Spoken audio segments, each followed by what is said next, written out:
weren't that fast, but the previous one got us a little bit back on schedule, you could say. That's true. Especially that second game that was like 20 minutes. That'll help. But yeah, off to the races. This is there's a couple of things to talk about here. Obviously, the panel talked at length about Huskar, but just like we spent half of the last game talking about Brood, this hero is the center of attention in every game it's in. It is very polarizing in the sense that it generally either completely takes over games and runs with them, or it dies a couple of times and it feels awful.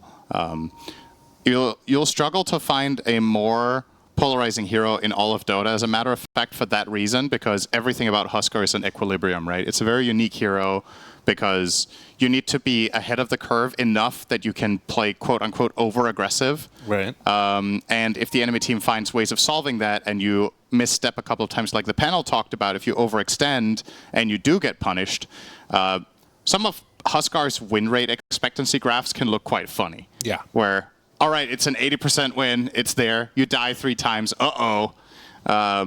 things can very quickly go the other way. So it is kind of all in, but I think it's a very, very good pick this game. You look at the side of Tundra, what I generally look for when it comes to countering Huskar is either you have really reliable anti-healing or you have significant single target damage. And guess what? The only hero doing single target damage in this game is Shadow Fiend.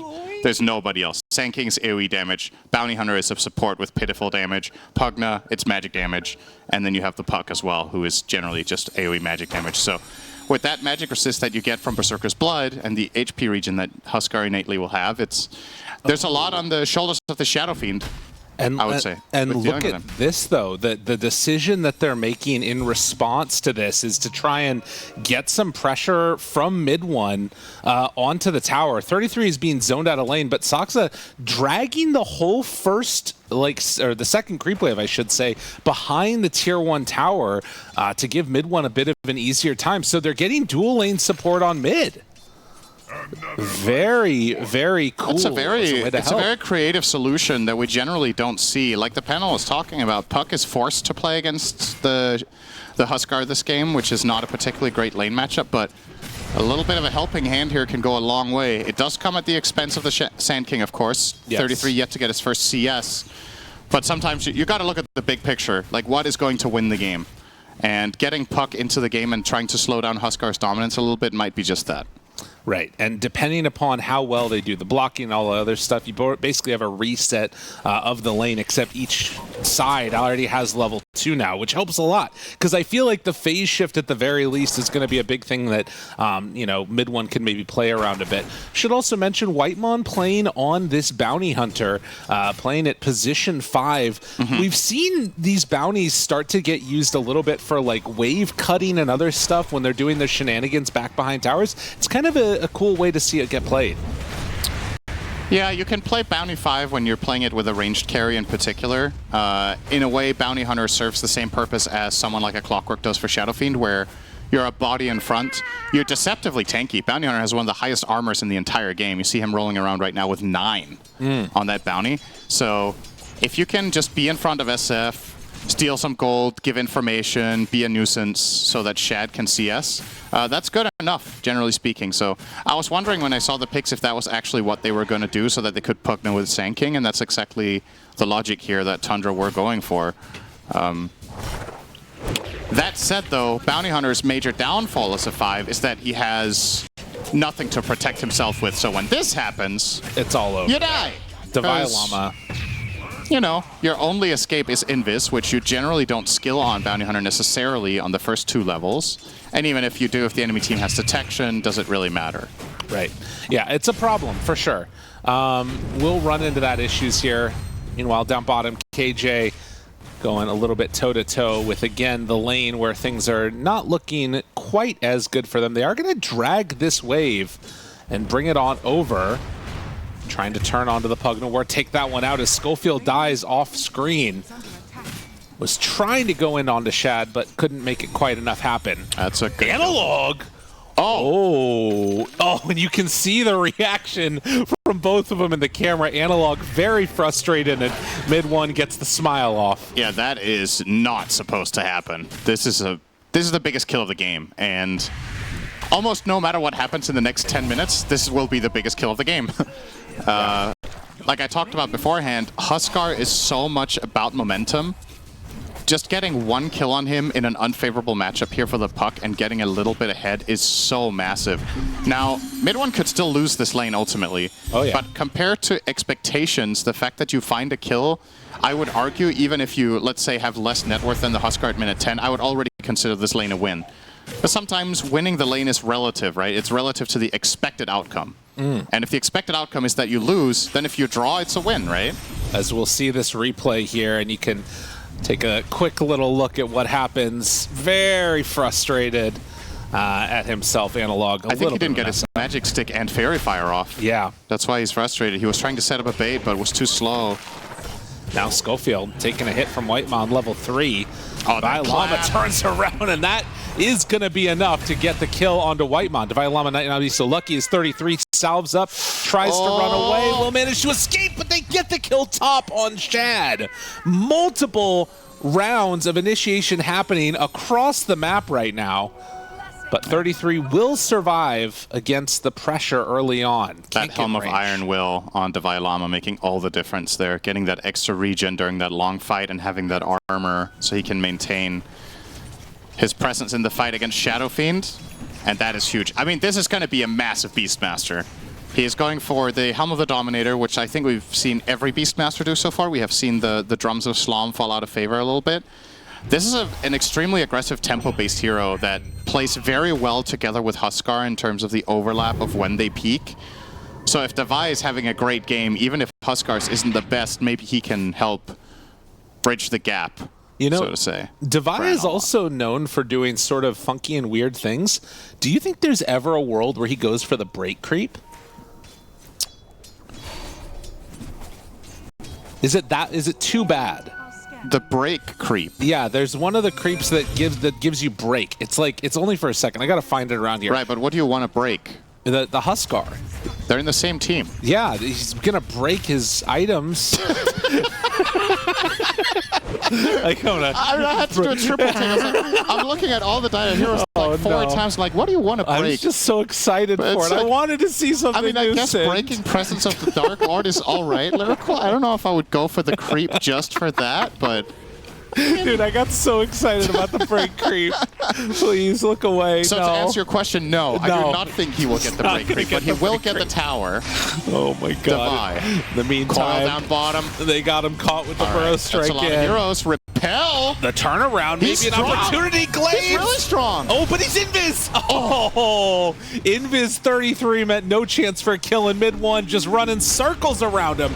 Goes for a finish, not gonna happen. Dude, that was very close to a total disaster for the side of Tundra. Fortunately for them, they do make it out of there with low HP on 3 heroes, but if that would have gone wrong, that would have been really bad news. Oh, Shad. Is he gonna get... He's getting solo. Devi. This is just a complete and utter meltdown.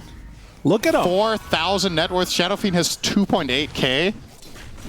He is just owning. He took the tier 1 tower minute 7. He's now pushing into the SF, taking him out in the jungle. Soxa gets killed by Parker. There's just stuff happening everywhere. 11 kills in 7.5 minutes.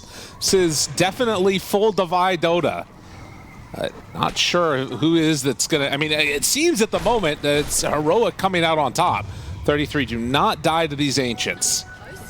It's a little bit scary, but it looks like he's going to be able to finish them off. And this is the hero to watch for the foreseeable future in this game now, this Beastmaster. Yeah. Because there's so much about what's happening in the next 10 minutes that is just dictated by what Devi wants to do. He has the option of farming up an absolute storm here and just becoming a monster, but he could also use his farm to immediately go mid and try to take the tower with Huskar. Maybe it's unnecessary, though. Maybe they're just getting it regardless. They're putting the pressure on right now with Analog, with King Jungle covering him. And Devi will just keep the farm going. So... if this were 33 playing the Beastmaster, he would stay on top of net worth for the next 20 minutes. He would just be number 1. And that doesn't mean he won't make moves, but he will definitely focus a lot on his own game and making himself a monster. Devi, generally speaking, is a little bit more on the aggressive side as a player. So we'll see if he does indeed go for those mid plays. Oh, Schofield and Analog. A battle before 6 on Bounty. They get them both caught. The silence, it's pretty good, but Decrep keeps him alive. Now turning. They need to be careful. 33 moves in, only gets the bro strike onto one, but with the epicenter down, it might be enough damage. Analog starting to fall, but he gets the stick off. That keeps him alive. Do they decide to go for more? Shad interrupted, and it looks like they'll back out. So another exchange of 2-for-1 into the favor of Heroic. It's a 4v5. And this is without the Beastmaster. That's the thing. This is such a major win for the Radiant side because they're using fewer resources and they're still trading favorably. Yeah. So not only did that fight go their way, they used only 4 heroes. So they get a 2-for-1 in an outnumbered situation. We have Helm of the Overlord in 1 minute. It's going to be a 10-minute Overlord for Divide, unless they find a kill on him. They're scouting him now with Whitemon. He's tanky though.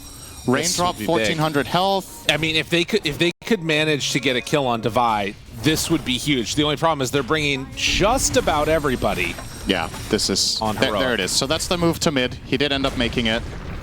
He will take the tax here with the last hit on the tower and say thank you guys and back off.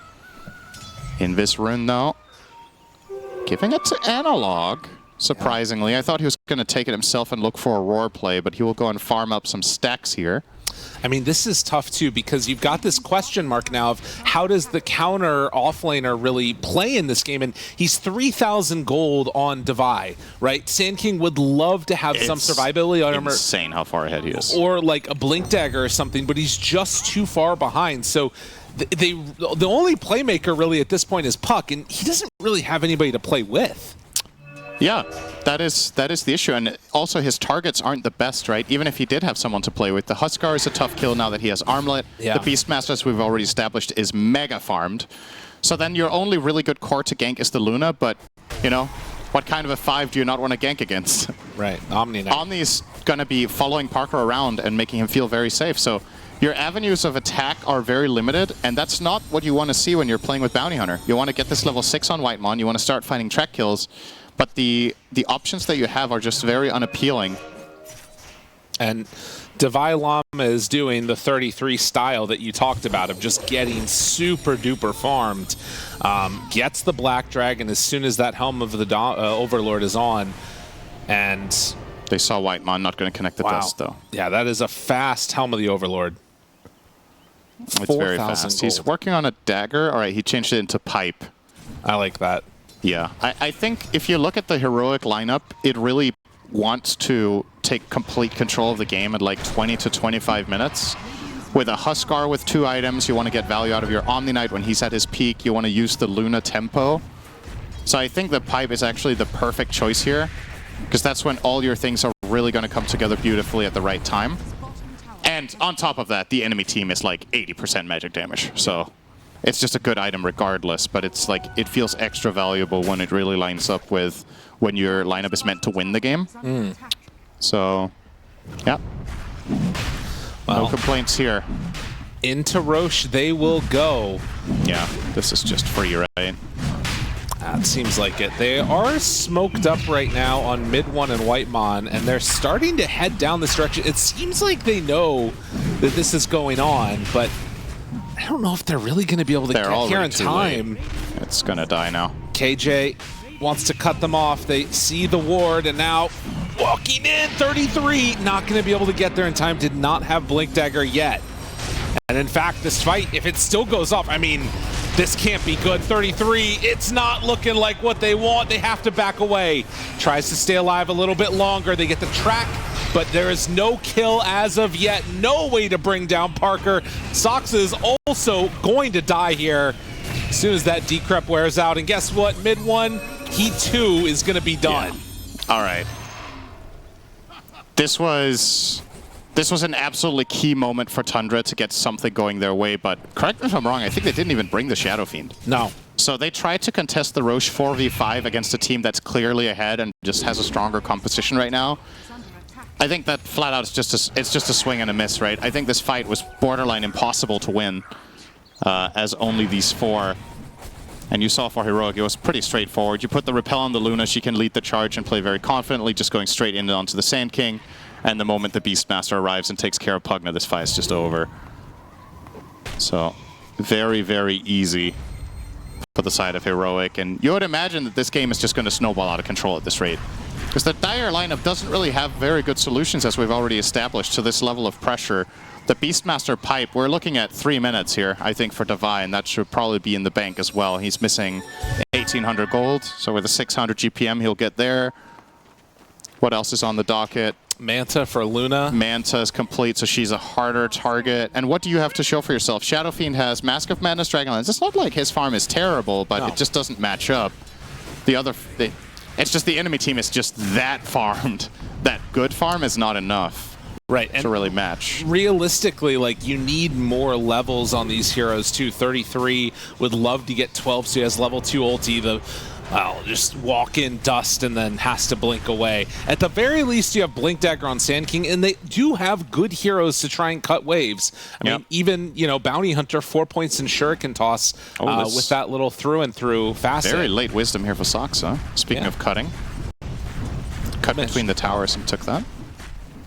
But yeah, that seems like it has to be the play at this point, is try and delay as much as possible. Now, the question is, are Heroic just going to force high ground? Right. It might be a little bit too early for that, so perhaps you do get a little bit of breathing room. Oh, Weidmann's finding 2 Curs. Can he get a third? Oh, he backed off. He had a third. He might still. He might get it. He'll get it. Oh, bang! It's a slaughter. Well, the triple. I mean, how much gold was that? That's what? 900 gold? Not bad. Not bad. 1k gold swing here from Weidmann killing couriers. Mid one. Roared, though, and that doesn't feel good. Yeah, he did. Die with honor. Well. You see King J just went north and placed a ward here that is going to spot Shad. This ward is going to pay dividends soon. Is completely alone here. If they could get a read on this that nobody else is nearby, maybe they could try a snipe play? How do they kill him? Puck is dead and Shadow Fiend is under a ward. I actually think they can't kill him. I mean, yeah, I feel like when you're behind tier 2 like this, sure, if you bring like, maybe if you bring everybody, it's enough, but then you like lose out on the map wave cutting abilities, so maybe it doesn't matter. All right, let's see. There's a TP from Shadow Fiend, and the Puck is trying to connect. Not committing.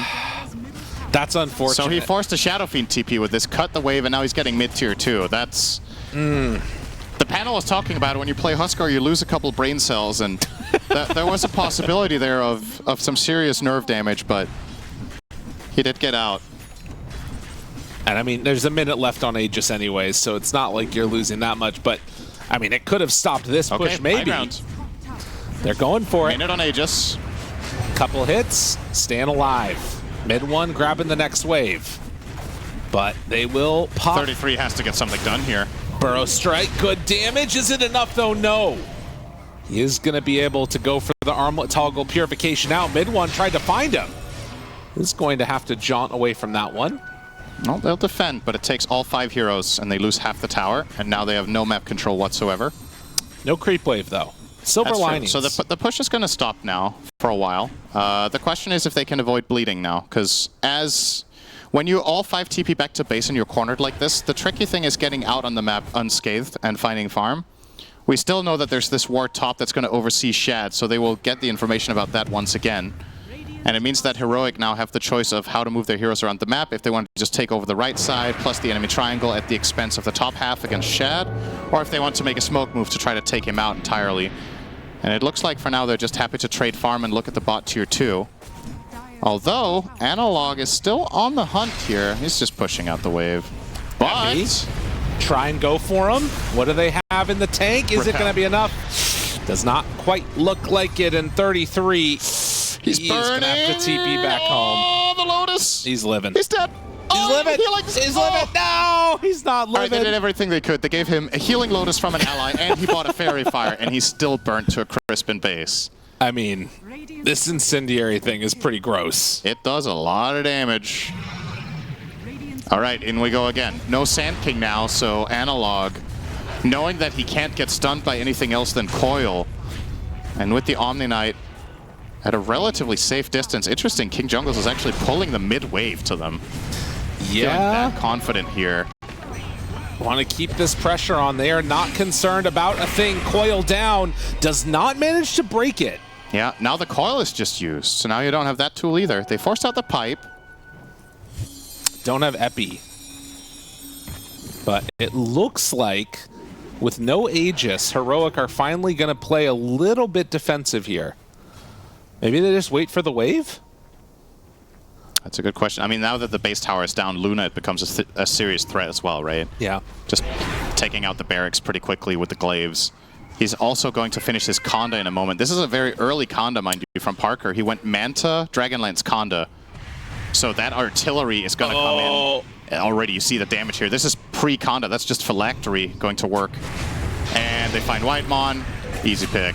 Yeah. Nice play there by Parker to send in the illusions, try and mess a little bit with the Bounty Hunter. So 10,000 gold lead now as we approach the 20-minute mark. Yep. The luxury here is if you don't need to repel the Huskar. I think Luna is an equally big problem, if not more. We've talked about the Huskar a lot, but of course, he has been the attention, he's been the lightning rod the entire game so that Parker can do whatever he wants. And now with this very early Conda, Parker is doing ridiculous amounts of damage in the fights. You just put repel on him and he's going to go to town, win any 1v2, 1v3. All right, they get a shard on their Bounty Hunter, so now has that friendly shadow, can turn an ally invisible, which is potentially useful. It's a lot less important when you're inside your own base, though, and you can't really get the element of surprise to the same extent. But if they do get out on the map and make a move, perhaps it could open some doors. High ground, though, seems to be on the cards here for Heroic. Top tier 2, no towers left now. Outside the base. Let's see if they want to force down the bot lane that doesn't have a tower, or if they'll just keep this aggressive positioning. I mean, Roche is capable of being up. They found 33 does get caught here. No follow-up. But with Roche capable of being up, you can imagine they might go back. What they don't know is that it's going to be a long respawn on this one. It looks like instead, looking for the Wisdom Rune, and then, of course, you know, if they want to, you can make some type of a move forward. Yeah, as long as the mid-wave is connecting, they could just siege bot. The mid-wave is close enough for them to be able to go in here if they do want to. It's a lot of laughs come out, but nothing doing. So yeah, just going to continue to control this map here. Shad waiting for his courier to respawn, will have completed Daedalus, so just all-out right-click damage. He's depending upon his team to do the control, and he just needs to get whatever damage he possibly can in. I mean, this is 100% the right choice in this game when you're playing against this Huskar. If Shadowfiend goes a quote-unquote standard build with BKB here, I think you don't have enough damage. So it's by necessity. All right, nice little Ancient kill there from mid one. He will take out the Ancient Dragon. So Devi is going to have to find himself a new friend. Okay, Schofield and Devi want revenge. They'll get it. Roar immediately, and the bushwhack done. They might push high with this. Yeah. 40 seconds is enough to get this wave in and potentially force a buyback or get Elena Barracks with the Luna. They do see the Luna. He has amplified damage as well, by the way, on the Luna. If he gets to hit literally anything with a beam, this Conda is going to hurt. They kind of are in the area right there. Although it looks like the amp is about to run out, so they're in the base on the other side of this one. Yeah, this Barracks is toast, surely. Epi jumps in, the great Burrow Strike! The damage though, the repel, the GA! And Parker still living through it, and, well, gotta walk away on Shad. Way too much damage out there. Goes to show just how strong that Omni Knight can be against a single target, and base instantly gone. They didn't even GA. Oh, really? That was just repel and pipe. What the hell? Yeah, I mean, it's so much magic damage. If they pipe off half of it and they just heal up, oh no, they will still have that GA if a follow-up fight is to break out. So despite Shadowfiend also laying into them a little bit, that was still not enough. It looked like he was doing nothing to that Luna. Yeah, pipe is good. Man. I guess it was also the solar. He was repel. He did repel the Luna, right? Right. It was repel and solar, I think, was what it was. Pretty rough out here for Team Tundra. Meanwhile, you can see KJ, I think, was playing with one hand there for a moment. Omni Knight's a good hero for that. Yeah, exactly. Just stand in a good spot and make sure you can press repel and press the right target at the right time. It's not too many. Pretty rough out here for Team Tundra. Meanwhile, you can see KJ, I think, was playing with one hand there for a moment. Omni Knight's a good hero for that. Yeah, exactly. Just stand in a good spot and make sure you can press repel and press the right target at the right time. It's not too many combos going on when you're playing Omni Knight. It's much more a positioning hero and a timing hero than a lot of mechanics. Mid one. Second Aegis. Claiming the Wisdom Rune. In the Parker meantime, gets eyes on Saksa. Yeah, they find him. Not going to be able to chase him down there, though, it looks like, yet. Maybe they can if they find 33. Wanting Dusted to get away. Burrow. Slowed. The damage. Yules. It's Blake. Lucid Beam. Okay, 33. nice escape. Look at this. This is a highlight if I ever saw. Oh, Fancy footwork. Oh, Whitemon is dead. A potentially game-winning play from 33. Yeah? If they were 20k gold less down. Okay. That's good. Yeah? Oh. Okay.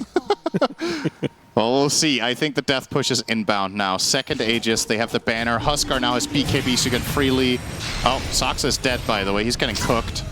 Mid one. They can safely just repel the Luna now that Huskar has one of his own. If they coil him here, it's going to take him longer to walk down the lane. Yep, some serious silver linings going on from Big L. They will kill off that wave. It is true, though. It is the only play Tundra have is to try to cut waves so the push can't come. That's right. It's going to cost them their puck, though. And he does not have buyback, and they still have a wave mid. Oh, no. I mean, this one, it's just done and dusted, right? How do you possibly stop this? Parker doesn't even care for the barracks. We're straight onto tier 4s. Starting to hit him away. He knows where this one's going. Of course, they do still have Glyph, but these are all dropping so rapidly. And buildings fall. They don't even get the refresh Glyph, obviously, because the one racks had already been down. Whitemon moving in, dying to the glaives. They jump in, Burrow. Shad doesn't do a thing. They have the turnaround. Shad is gone. 33 is gone. GG is called. And Heroic come in with a stomp. 2 games in a row for us, where the last pick just completely destroyed. And he was just being nice with 70-30, but Slacks knows how to interpret the facial expression. When he was like, oh, wow, what can I say that's not 10? Yeah. Guess I'll go with 7. So, you know, think of a random number. It's never really random, is it? I guess not. No. I mean, I'm still not sure I'm following your logic on there, if I'm going to be completely honest. But yeah, that sounds great. Let's keep going with it.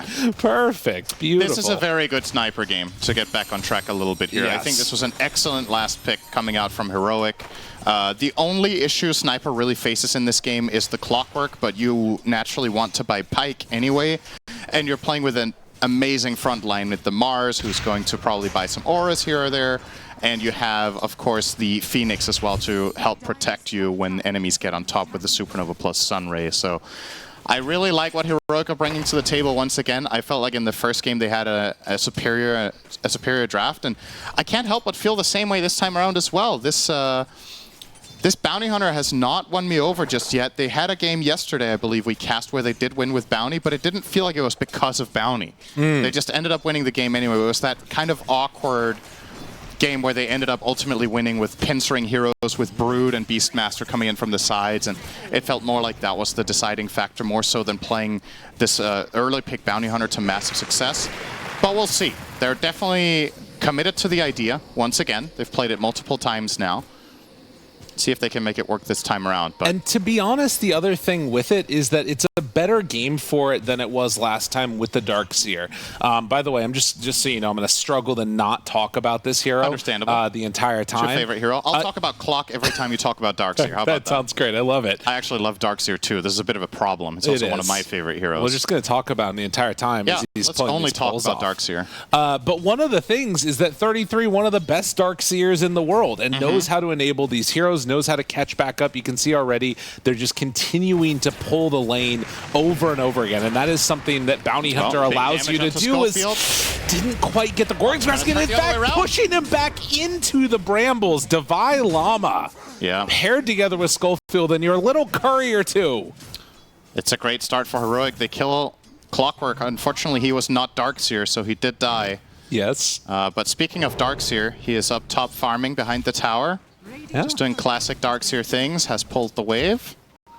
And we'll get another wave coming his way in the tower. So, yeah, this is definitely, you know better than anyone how much it matters to Darkseer to get level 3. Like, this hero is all about getting out of the early laning stage unscathed, getting your first item, and getting those levels up. And so far, so good. Now, the thing is, on paper, Heroic have a favorable mid matchup. And in this bot lane, now that they've got the first kill, the Mars now has a pretty meaningful advantage against the Medusa as well. So what I'm looking at is, where are Tundra going to find success? Like, where do they have kills? Top lane is probably going to be rather tricky. See the Luna already skilling Lunar Orbit, playing against 2 melee heroes. I think they're going to dive here, though, with the Ion Shells. Yeah, they're getting in at them. It's not easy, though. They move forward, wanting to make something happen onto KJ with the Ion Shell, and will force the dive away. Yeah. So even if they don't necessarily get the kills, they can at least make things somewhat uncomfortable. In fact, making the move forward and trying to slow won't be enough. Yes. So 33 gets the kill with that Ion Shell, and I mean, this is the nice part. And oh my God, is he actually going to do it? So he is queuing up right now on the Darkseer treads. Yep. So for those of you that have not seen this, the Quick Wit has been nerfed a lot, but there's still a lot of ways that it's pretty cool, and there's potentially some strange builds he can go for depending upon how this game goes. So you're hoping he gets a build that takes advantage of making illusions of Luna with not just the wall, right? But also getting eggs? Yes. There is an angle to that. My concern with it is I feel like the team really needs auras, and nobody else is a good candidate unless Bounty has an outstanding game, right? Right. Like, you need a pipe in this game. It feels like you want Greaves. But I think the Greaves are optional. Pipe feels mandatory to me as, Dark Willow, caught in the cogs. Gets the even taking a knockback here. Schofield has Bramble, so he will be okay. We'll get out of there. Yeah, I'm curious to see the Darkseer build. This is... It's not new tech, but it's uncommon. Right. I think it is new in pro games, though, yeah. In terms of people going for it. I don't know if I've ever seen a Treads Darkseer before, but this is also what 33 was known for when he played this hero, innovating constantly. Yep. He's a very creative player with itemization, and he has some fresh ideas. Is going to go for the Soul Ring now, so that's a more standard old-school Darkseer item, and you have to get at least 1 mana item. If you're not buying Arcane Boots, Soul Ring is mandatory. Like, this hero cannot play without a mana battery. You would imagine that perhaps Soxa is also going to get Arcanes on the Bounty Hunter. That would definitely be a big help for him too. This might be, you know, a pairing that they have scrimmed and tested this exact combination before. Right. Well, and the other thing is that if he does end up eventually going for an Aghanim Scepter on 33, it's not just the Luna, it's also the Sniper that can get definitely brought out. You can see Analog speccing into a lot of Agi items. And meanwhile, the Lotuses will be traded over. Whitemon going to force Divine Llama all the way back across the river there. Yeah, having Lotuses on Medusa is awesome. It's the best hero for Lotus defensively. It's a lot of health on this hero to get all that mana. So that's the good news down here. It will be difficult for them to kill Shat, but at the same time, Divine Llama is also farming a lot on the Mars. Like, their lane, Clock Medusa can't really threaten Mars very easily because Mars has 2 knockbacks against Clock. So whenever you come up close, you don't even need to hit the spear. You can just rebuke Phase Boots and run away. 33. Brambles. In. Nice sidestep. Good movement. Ooh, but assassinate damage and... He had a big stick, never mind. He's still burning. Barely surviving. The treads coming in clutch there to keep him alive. Was there a healing Lotus there too? And Whitemon, oh, they missed the spear. He gets it. Tundra get the double wisdom rune. That is huge for them. Divide. And that should not have happened. And seeing some real restraint from Whitemon to not tip Divide Llama right there. My God. I would be all over that. Are you kidding me? That's big. It feels like Tundra kind of needed something like this already with their supports not... You know, if Clock as well as Bounty Hunter are both starved for levels, it's going to be hard to find moves across the map for this lineup. But now on the flip side, Heroic supports are both level 3. That is very good news. They're going to immediately go on to Parker up top now with a Darkseer as well as Bounty. Doesn't quite have level 6 yet, though, so cannot drop that wall down. Has Arena. Immediately needs a runaway. So force a rotation, no big play afterwards. They will lose a courier, but you want more than that as this Mars moving. Yep, that's a great result for Tundra to poke and prod here and get that out of them. Yeah, and you were right. He is just immediately going for the pipe on 33, which makes sense. Oh, coming to contest. Oh, and the arena down. Oh, it's as bad as it could have gone. They take the stacks and they get the kill onto 33. Radiant's top tower is under attack. All right, well, that makes the trip worth it. Yep, they have a nice ward there placed from more than a minute ago. Obviously, 33. It's one of those situations where you're kind of kicking yourself that you didn't pull the creeps to the other side. Yeah. But he has no way to know that this is even a play that's likely to happen right now. So ultimately, the failed Mars rotation now bears fruit with that kill instead. Not really where he was expecting it to begin with, but getting the job done. Well,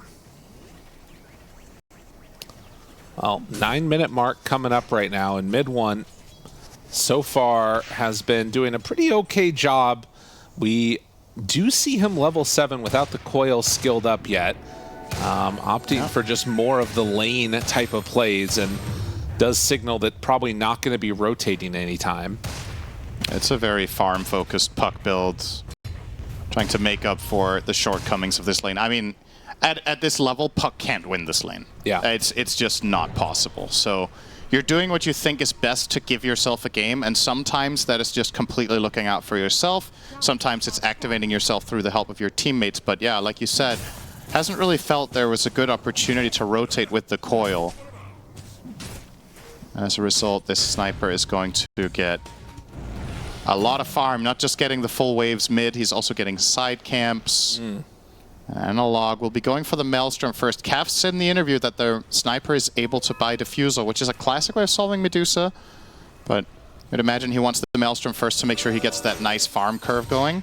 And then we'll see if Diffusal is even an item he wants to buy. Because it's not mandatory. It's just good against that particular hero.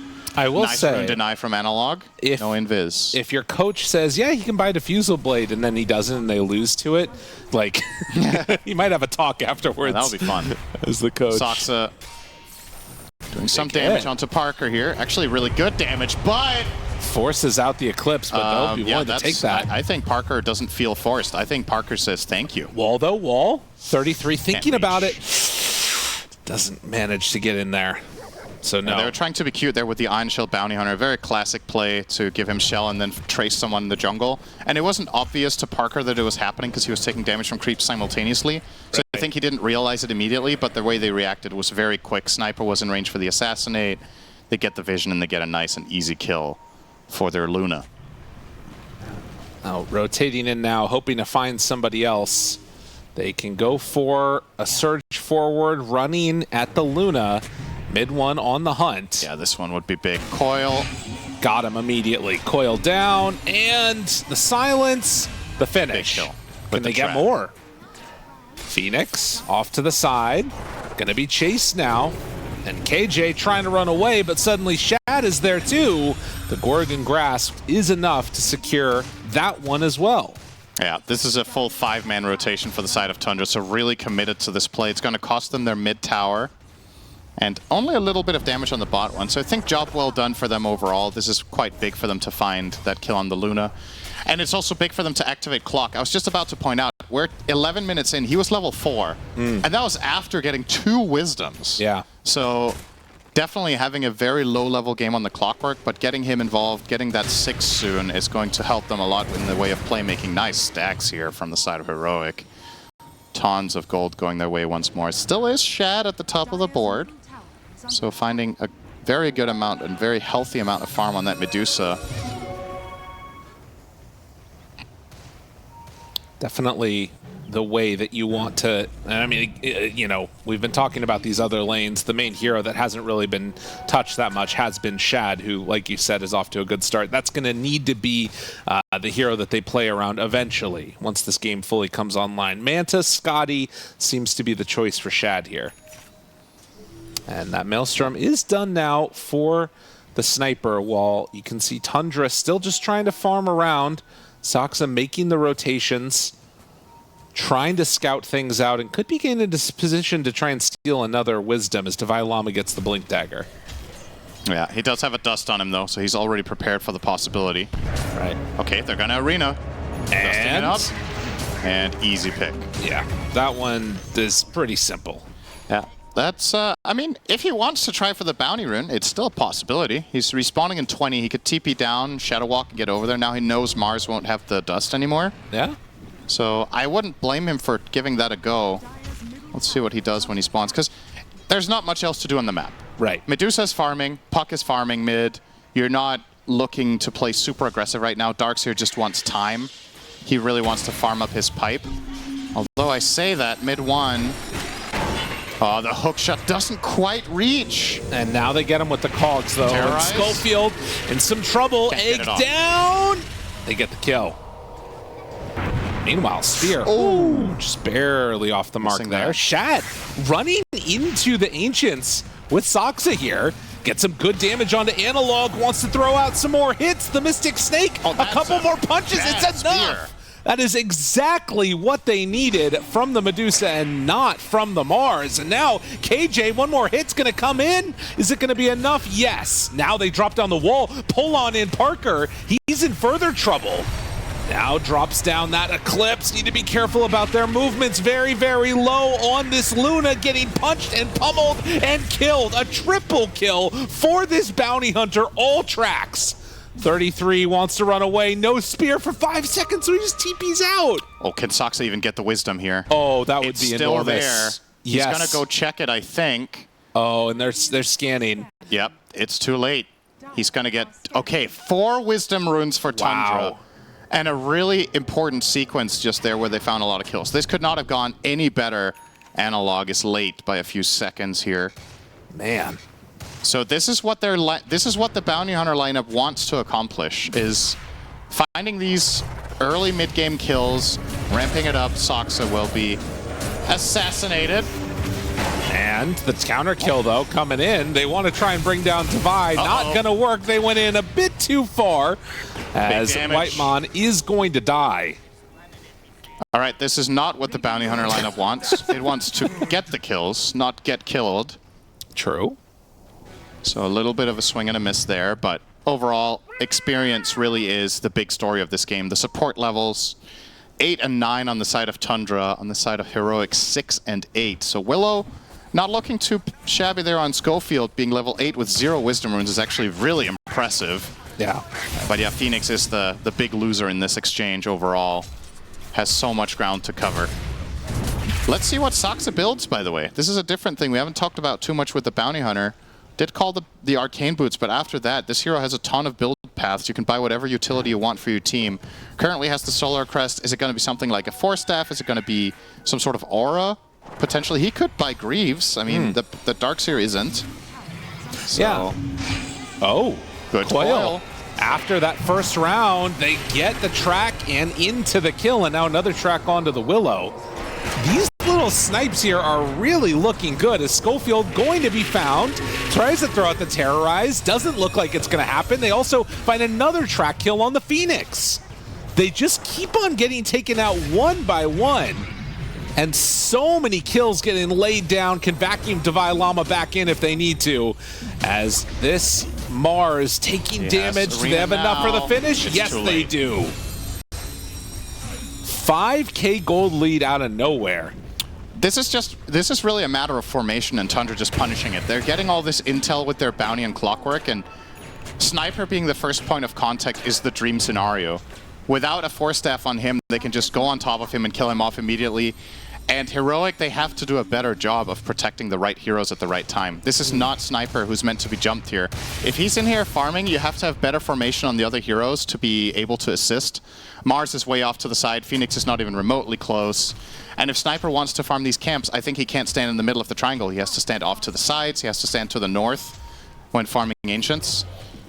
And standing there in the middle just makes it way too easy for the side of Tundra to isolate and kill him off. And they will now build a massive lead. This is starting to look extremely healthy all of a sudden. That's Bounty Hunter for you. When things go well, when it rains, it pours when it comes to gold in this game. Well, and in a lot of ways, you're seeing just the enabling factor that you have from this hero, not just in the laning stage of Darkseer, but also like a puck that can go in and follow things up. Like, you know, the combination of throwing out a track shuriken, 300 damage nuke, and then you also have a puck that jumps with all of his stuff, but then also Clockwork, 3 points in rocket flare, only 1 in the cog. So every time they jump on one of these supports, it's a kill opportunity. Yep. Oh, in the bottle. Speak of kill opportunity. Do they have enough to bring them down? Yes, they will. Even with the shield rune, still a puck. It's a pretty big kill. Don't think Heroic can get too much more out of this, though, but we'll see. Maybe this is going to work. Yeah, okay, I mean, there's a very good defensive ward. Saksa steps forward. If they get caught right here, this will be pretty rough. Arena down! Catches onto the Darkseer. That's Vanguard Pipe, though. They are all very, very tanky, but they are still in that arena. 33 takes more damage. They turn down, try and kill off the egg with the Medusa. It's gonna die. Now Stone Gaze ends up proccing, hitting away into this Luna. They're getting further into this fight and still willing to stick around behind Big Bad Shad as they Manta throw a couple more hits. Saksa needs to get another shuriken toss out, not gonna happen. They kill off the Clockwork, 2 right now. The only ones left in this fight, although Puck gets back into it, he doesn't get him! Woo! Just barely able to get away. Wow. Honestly, the play call from Tundra to even take that fight is actually baffling to me. Mid one was dead. Yes. They saw the enemy team advancing toward them under their own ward. They had time to react. And 33 just called this bait. He was like, let them go on me. I can survive everything. And he was right for a good 30 seconds. With the pipe and the Vanguard, as you pointed out, he tanked ridiculous amounts of damage and hits from that sniper. But ultimately, they finally did get him with a spear. And it honestly, the choice to make that call is... I don't know if I'm impressed or disappointed. Because it's like, it's really impressive to make that decision, but I feel like all in all, it was very risky. It was like high risk, medium reward. And I say that despite you having Bounty Hunter, it's just you're outnumbered, you're getting flanked by a Mars with Dagger Arena, and they still chose to take the fight.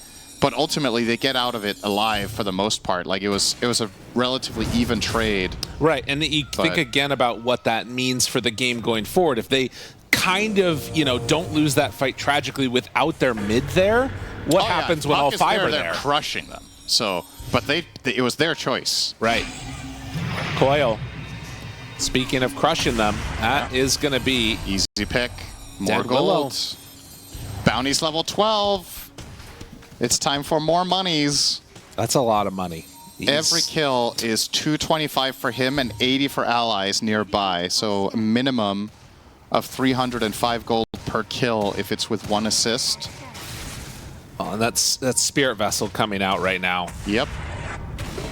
Analog. They see some creeps. Not the item I was expecting from Saksa, to be honest.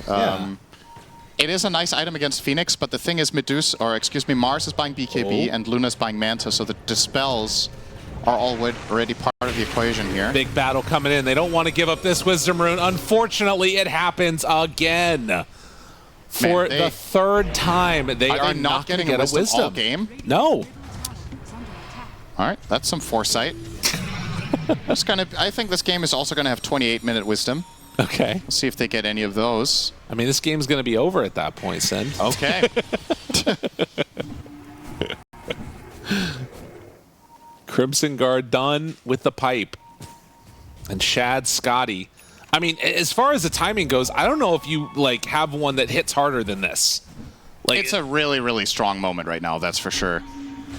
Oh, they're in on the sniper. No force def still. Getting this kill is devastating. They're going to try and go now onto this Medusa. This is not going to work. You have to run away with all the rest of these heroes as the Dark Willow in trouble. They will hook shot in, manage to find Schofield and finish off the Willow as well. They are getting so much track gold. Yeah. My goodness. So many heroes involved, and really, I feel like the deciding factor in this game that has made such a big difference is the 3 picks they found on Sniper. They've really slowed down Analog's game. It was looking to be absolutely amazing, and it's such a good Sniper game. But these multiple picks that they found with the Puck and the Bounty Hunter are really shaping the story of the game. If they can keep this up, if they could get him another time. It also begs the question, was Dragonlance the right choice? Right. Should he have bought the Force Staff first? And is he actually not even buying it? And now, oh man, Luna going to drop, pulls her in, kills her off. Everywhere you look, it is all going Tundra in this game number 2. Yeah, I mean, and he's sort of at that situation where I kind of feel like where the Shadow Fiend was also last game, where he's just like, I just need to go for damage maybe. He has to be extremely aware of his positioning. The reason I like the Sniper so much this game was in part because of Pyke, and it's not even in his build. Yeah. He's finishing a Mjolnir now, and now he's going BKB as his defensive solution. The problem is, I mean, I guess you have the concussive grenade, so maybe the Pyke isn't fully necessary, but having both makes such a big difference for your freedom to move in fights, especially when you're playing against heroes like Clockwork and Puck. You might want multiple repositioning tools on the Sniper, but it's going to rely on just the one. See if it's going to cut it. So far, has not really been the case. And it's also, let's say you only want one. Yes. You already have the Dragonlance. Right. Isn't it just better value to finish the Pyke anyway then, than buying just the shard? See you later, King Jungles. Unfortunate. I mean, yeah, I guess. I hear you. I mean, I'm unsure. It's probably kind of close because Concussive Grenade has secondary uses as well, right? Like offensive casting and whatnot, where it's harder to use the Pyke for that, but... Maybe he's just thinking he only needs an answer for if Clockwork jumps on him. I don't know. I just don't know if I agree with that. Yeah. I think the coil is just as big of a problem, and having both allows you to break the coil with one, and then as they collapse on you after, you can get out a second time. Right. But yeah. I guess that's where BKB comes in, though. Yeah, of course. I mean, if he gets the BKB, he can probably just, you know, BKB run out of coil. Right. And then it's fine. Or BKB grenade out of coil. But that's also not a winning formula. Not exactly. But it's more of a winning formula than just falling over and dying every fight. And True enough. Getting nothing done. So kind of have to choose the lesser evil here. And Shad going back for a Blink Dagger. I love this. I love when Medusas by Swift Blink. I feel like this is underutilized. Just play super aggressively. He can just blink into the enemy team, activate his ult. They can vacuum or coil. There's so much nice synergy. And you're in a position in the game where I think you're tanky and far enough ahead that you can take this aggressive approach. So... Right. Well, and I also like feel like the underrated part about that, it's like one of the highest damage items you can get in terms of agi. Like, you get 35 agi when you get the blink off. It's kind of crazy. Yeah, it's... Medusa's one of the best heroes for it because she really benefits from the mobility. Yeah. And she has the luxury of buying it because she's so inherently tanky. A lot of other carries in this position need to buy another item slot that's like utility-based, like BKB. But Medusa in this kind of game can... This is a cool move right here, though. Look at this. They're going to try and blow up 33 while Roche is going on. Terrorize out, good damage, and dead. And now more onto mid one. Mid one just killed himself there with a TP. That would have been terrible, but yeah. Uh-oh. Whitemon. Divine Llama. They go in on this? I mean, he hook shots out. That gets him away alive. But showing he's okay. some pretty cool stuff here from Heroic, making a move when the Roche is being taken. At the same time, though, how long did that Darkseer kill just take? Yeah. That has to be a bit of a concern. Saksa, underneath the ward, they see him. All right, another freebie. These kills, just a little bit too cavalier with the movements on Tundra. Eventually, when you're playing this aggressively for vision, and at some point you're going to get caught. It's been a long time since Saksa was punished in this game, so you know, got to cut him some slack as well. The bounty hunter, it's a risky job, but somebody got to do it, you know? Yeah. And sometimes you will get caught out, but you're right, these kills are pretty impactful. Heroic are 9,000 gold behind, which isn't great, but looking at the big picture here, if Sniper and Luna get 1 or 2 more items, the tankiness problem that we're seeing right now with the Darkseer popping everything will get less and less relevant. Yeah. And then it's a matter of, can you handle Medusa? And I would argue, yes, you have some really good heroes against her. Mars is great against Medusa. I would say Willow is really good against Medusa. Sniper is an obvious counter pick to Medusa. And we were just talking about Sniper. Man, he's going BKB. He's got it now. Yeah. Out of nowhere. Probably over 1,000 GPM here the last 3 minutes for Analog. He has really pulled the stuff together, and you know, this is also Solar Crest getting thrown around. Gonna hook shot in, take down the Willow. Exploring the world. Yeah, this one will be an easy one. Did they not track him though? Might not have come up in time. Because I would say Schofield made a reputation for himself at some point of having a lot of like chaotic deaths around the map and just being, you know, drawing attention to himself, wasting the opponent's time. Right. That strategy is significantly less good against Bounty Hunter. So got to be careful with not bleeding too many kills. The Vailama might be forced to BKB. No. Yes. Well. Actually, yes.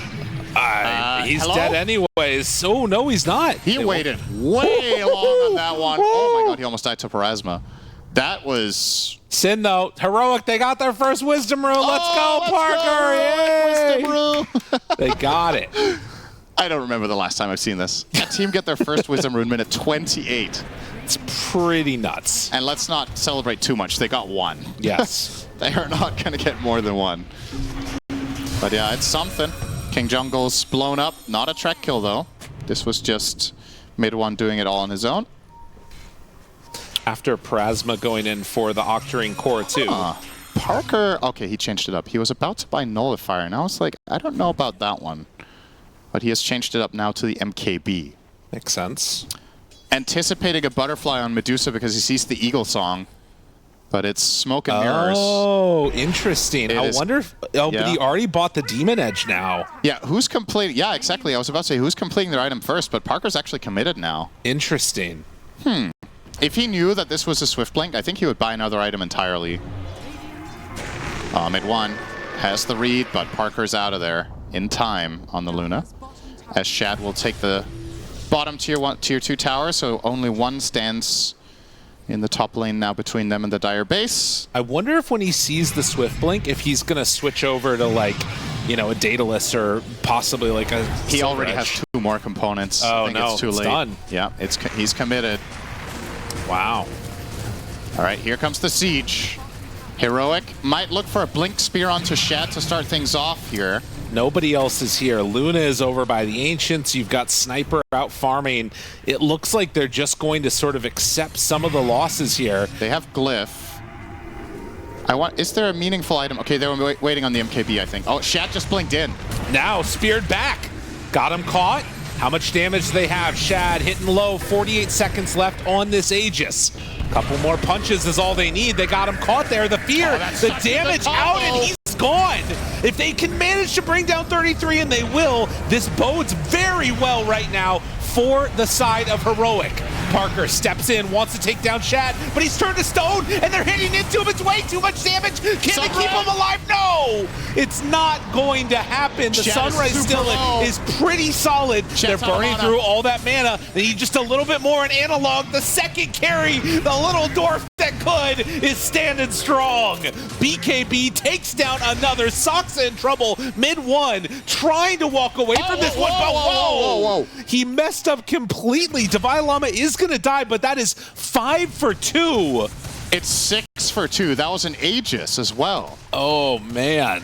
Yeah, if you're going to go high ground like that, this was my concern when I was looking at Shad. He was down to like 30% mana, and then he Swift blinked on the spot to increase his pushing speed. But then Mars just blinked in, speared him to the tower, and on your respawn, you don't have Swift blink ready. So they just run him. They just run him over. And Darkseer came in and did his best to protect. You're going to see the replay here. So this spear, it's almost missed actually from Divide. That would have been a travesty. But you see 33 going in aggressively here. I'm not sure exactly what he's looking for. He just completely compromises his position. Will pop all of his defenses, but this arena is blocking off the entire team. It's a very easy pick on him. and Shad caught in this really awkward spot.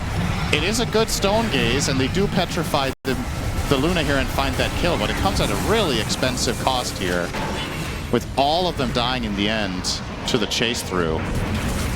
Right, and in this situation, you know, who is that other damage dealer for Tundra? It's kind of the Puck, but at the same time, he took so much damage, he couldn't really go in wholeheartedly. And yeah, you saw there at the end a little bit of a unfortunate play jaunting right onto the spear. Yeah. Worth noting now, Sniper did purchase that defusal blade. Uh-oh. Hook shot. Yep. Schofield, Orchid, socks onto him. Mid one runs in. Silence, damage out, good hits, dead. Now Coil connects onto Divine Llama, immediately beating away his analog. But they're going to back out. And wait a minute, 33? 33 in no man's land. They drop down the wall. I don't know if that's going to be good enough, though. He got so excited about killing Sniper. He does end up giving his life for him, and now maybe they can do enough here. Although outside of the arena, he's staying alive. On to Parker. Do they have enough damage to throw out there? It does not look like it. Has to TP away. That was a really good result for Tundra with how that started. Darkseer effectively just getting out of position, but he does set up the kill on the Sniper, which is extremely valuable, of course, and they find themselves a pretty good fight. There were a couple of major item reveals happening here as well. So the Darkseer shows off his Shiva. We see the Orchid used there for the first time by the Willow, a very interesting choice from Schofield, with other options available, such as a Eul's into Wind Waker potentially to get people out of trouble, or could have bought a Force Staff, could have bought a Glimmer Cape, considering how much of this Radiant damage is magical, but he's going to go for that Orchid here. Mars now has a Hex. Very, very big item against the Puck. There's no defensive item on mid one. He has to be super careful now. If he gets blink hexed and pinned to a wall, Sniper will kill him in a matter of seconds. This feels like one of those games that is so dependent upon how the fights start. Like, in a lot of ways, obviously, you've had very strong movements from Tundra. They've got a solid lineup here. The Medusa is fat. But at the same time, if they get caught out of position, it kind of doesn't matter almost, I feel like. We've seen the potential of Heroic to blow up that one hero and actually to, like, find the finish for the kills. And at the end of the day, when you want to win this game as Tundra, you've got to go high ground. Yeah. And this lineup is stupidly strong on high ground. Mars, Phoenix, Willow, and Sniper. Probably all four of those heroes would be in like my top 20 hardest heroes to push against. Yeah. You have four of them in the same lineup. You have to deal with the constant threat of the arena. You have to deal with the Terrorize combination. Brambles are super annoying to push against. Phoenix, one of the high ground absolute powerhouses on support, and then Sniper needs no introduction, right? So you've got to be really careful as Tundra with how you access these fights, and ideally, I think ideally you try to find some sort of fight anywhere else. Like if you can get a skirmish going outside the base, if you can find some sort of a team fight that just gives, even if it's just one kill, yeah, like just some sort of way of softening the engage into high ground will help them a ton, but Heroic are going to be playing super tight. They're well aware of this. They know they're playing against Bounty Hunters, so they'll just group up as 5. And that's the thing about this gold lead is, yeah, it's 7K, it's all nice, but how valuable is the gold? Yes. 4,000 of it is a BKB on Bounty Hunter. Doesn't feel particularly valuable to me. Right. There is a lot here that could go wrong really It really is quickly. a matter of, like you said, who initiates, right? Like finding the right opening. There's so much volatility. Any Blink Hex on the Puck into a burst is huge. Blink Hexing Darkseer is also amazing, mind you. If he doesn't get his auras off, that's also huge. I also feel, I can't help but feel like this Luna does have some of this like wasted net worth though, in a way, with this MKB. That's fair. The MKB is definitely not ideal. Closing in on a Conda will help him out in the damage department, but you're right, the MKB not great right now. Extra vision being granted by Luna at night, but they're going to move around to the side, and up there they find one Schofield. Very close to dead. Now they jump though, find the bigger target, Hex onto Darkseer. Where's the save? They don't have it, but they do get Stone Gaze off. Good damage though, 33 is dead. Amazing wall onto the Luna, gonna start to tear into her. Shad though, no more mana left in the tank, doesn't matter. They've already killed everybody that they need to. Shad, can he survive through this? He looks like he's gonna be able to. The last Fire Spirit missed, that's so huge. If he dies there, the push is not gonna be nearly as dangerous, but With Shad here, they can get a ton done. Oh! Just barely living, and he's going to continue this push. And the difference there of not getting the spear hit onto the Darkseer. If he doesn't get that wall down. Exactly. The Luna Illusion did a ton of damage in that fight. And just caused a lot of issues for them. Okay, I say a ton, 600. It doesn't exist. It's bugged. It's bugged. It's bugged? Yeah, it was more than that. First of all, it's bugged, and secondly, he got all his auras up, right? So, yep, that's just, it's game, right? That's the difference. We were talking about, it's about getting the right initiation, it's about getting it the way you need. Heroic, they try to find it with the Mars, but that missed spear is just everything. Ooh. Tundra get all their stuff off, they get 3 lanes of barracks, they get the Darkseer combo out, they get the Medusa to just stand and deliver with the Swift Blink. Oh, No, man. I mean, looks like they're not going to tap out against Megas, but... I mean, they've got a high ground defense, but they're already on your high ground. It feels so hard to imagine a comeback from this scenario, but to be honest, if there was heroes to do it with, I still think this is a decent chunk of them. Luna always has that potential. And you know what? I'm going to come back to it a little bit again here. I feel like this Orchid on Willow has been a big mistake from Schofield. Yeah. We've barely seen any use of it, and we've seen 2 or 3 fights in a row where he's actually the one getting caught by Bounty Hunter, and they just kill him. If he has some sort of defensive item for himself, if he can Yule into Shadow Realm when he gets opened on, if he had some sort of Glimmer Cape to mitigate damage, whatever it is. Because this last fight that we saw, as much as we're talking about the missed spear, let's remember it was also 4-on-5. Yeah. Schofield was already dead, so they chose to take a 4v5 and try to use the positioning to their advantage. But ultimately, being a man down is a huge hindrance, especially when it's your key combination hero in the Willow, who's meant to land that Terrorize in the arena, who's meant to land those big brambles. And out of the base, too. Like, you have the high ground defense. You don't need to fight out there. That's true. But nonetheless, mid one's in, fights the Phoenix. Immediately onto him. And Has buyback. KJ gone. But yeah, these rockets with Ags, so much vision from Whitemon. Tundra Lighting up the whole base. ready to make a move if they want. And Darkseer buys the BKB. So making sure that if he does manage to not get chain stunned, they'll just have an easy pathway to get all of his abilities off. But Roche, gonna be claimed. Of course, the big equalizer that you're always looking for is gonna be that Rapier. Still a ways away from it on Luna, I believe. Yeah, Parker recognizing the gravity of the situation here. Buying the only item that is likely to save them whatsoever. Schofield is alive by the skin of his teeth against the Tormentor. He will get a shard for his troubles to the upgraded Cursed Crown. But yeah, this Aegis on Medusa, they were already struggling to kill her once. Tundra should just be able to run this one straight down a lane. Group up, keep the Darkseer in a good position, make sure he doesn't, like you said, get chain stunned and killed off. If he gets his BKB, all his auras out, a decent vac wall. Even if the vacuum wall just hits Luna, it might be enough. Yeah. Like, you just need this good head start into the fight. Heroic. Time for the last stand of game number 2. It's only 40 minutes in. It feels like this has been a long game, but... Well, it very abruptly came to this situation where all of the racks were suddenly gone.